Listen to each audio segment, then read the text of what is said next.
Once upon a time, there were two brothers who walked to school every day past the pit bull. Now, not every pit bull is a mean, vicious dog, but this one was. The only problem worse than the pit bull, though, was the walk around the property. The place where the pit bull lived was this absurdly shaped property that the kids who walked to school had to go all the way up and then all the way back.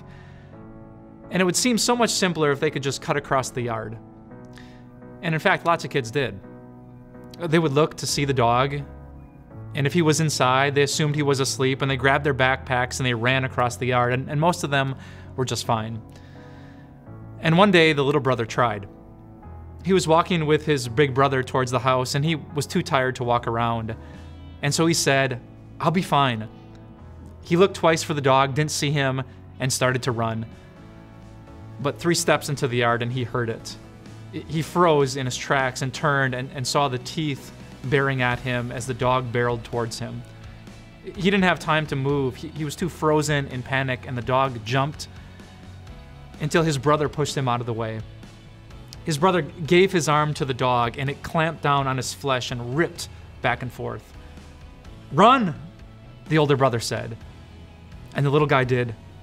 He scurried as fast as he could to the other side of the property and turned around and watched his brother bleed.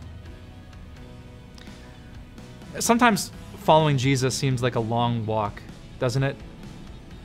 To take the shortcut that so many other people do, it seems practical, and it seems like there's no consequence to do it.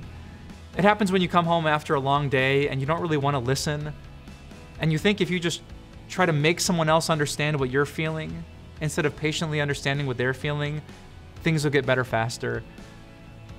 But the truth is, sometimes the shortcut doesn't work. Sometimes sin blows up on us. Sometimes we get bit. But that's why we love Jesus. Like that big brother, Jesus pushed us out of the way before sin and death could devour us. Jesus was willing to be pierced. He was willing to bleed in our place to prove his love. And that's what changes our mind about the shortcuts. Instead of getting lured into sin, instead we trust God even when it feels like the long way around. That's what happened to that little brother. Months later, the two brothers walked towards the same house on the same way to school. But this time they stopped before the edge of the property. The older brother put his arm around his little brother's shoulders and winked. "Let's take the long way today."